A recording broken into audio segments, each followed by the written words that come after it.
चीन ने सऊदी अरब और ईरान के बीच डेडलॉक खत्म कर शांति दूत की भूमिका में खुद को प्रोजेक्ट कर दिया। इसी कड़ी में चीन अब ये दिखाने की कोशिश कर रहा है कि वो रूस और यूक्रेन में जारी युद्ध समाप्त कराने और शांति बहाली के प्रयास कर रहा है। रूस के राष्ट्रपति व्लादिमीर पुतिन और चीन के राष्ट्रपति ने मंगलवार शाम ऑफिशियल मुलाकात की और इस दौरान दोनों देशों ने माना कि न्यूक्लियर वॉर कभी भी नहीं होना चाहिए। चीन और रूस का इस पर सहमत होना जानकारों में इस बात की सुगबुगाहट पैदा कर रहा है कि चीन शांति दूत की भूमिका में खुद को स्थापित करने की कोशिशें कर रहा है। ये चीन की अमेरिका को कमजोर करने की मास्टर स्ट्रैटेजी भी मानी जा रही है।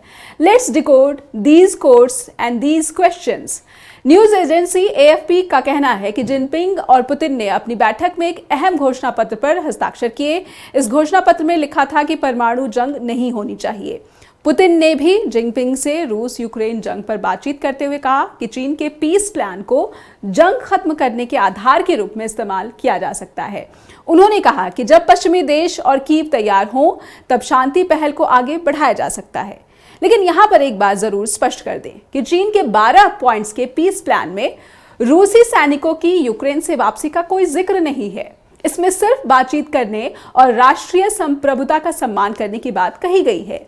न्यूयॉर्क टाइम्स की रिपोर्ट के अनुसार सोमवार देर रात डिनर के बाद पुतिन और जिनपिंग की गहरी दोस्ती भी देखने को मिली है। पुतिन निजी तौर पर जिनपिंग को उनकी गाड़ी तक छोड़ने गए। इसका एक वीडियो भी सामने आया है।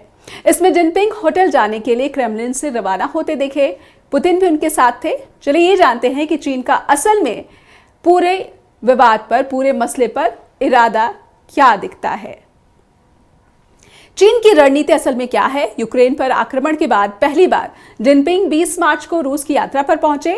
चीन भले ही दिखावा करे कि वो जंग रुकवाने की बात कर रहा है, लेकिन उसकी रूस से बढ़ती नजदीकी का सबूत है तेल गैस आयात में बढ़ोतरी। 2022 में चीन को कच्चे तेल और गैस की सप्लाई 44% और 100% बढ़ी है, जबकि चीन से रूस का निर्यात भी 12.8% बढ़ा है। चीन के सेमीकंडक्टर की सप्लाई दोगुनी हो चुकी है।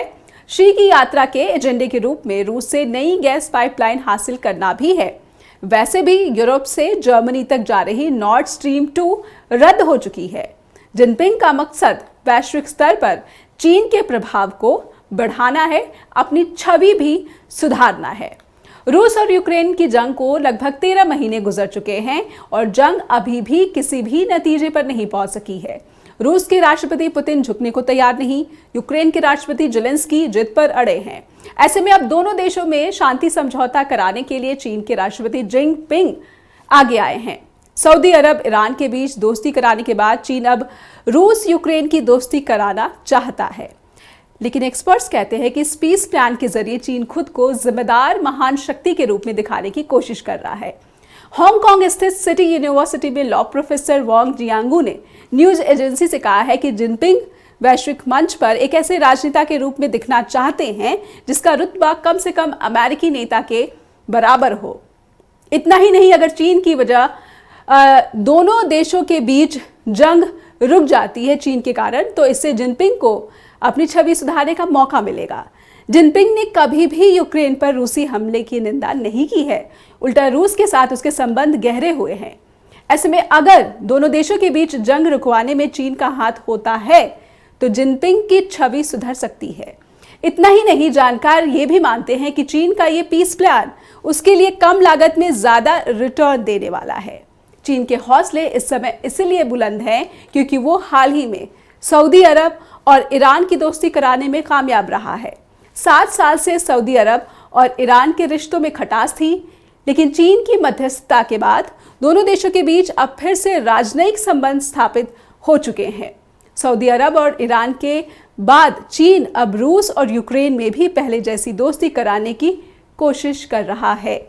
रूस और यूक्रेन की जंग को 1 साल पूरा होने पर चीन ने 12 पॉइंट का पीस प्लान पेश किया था।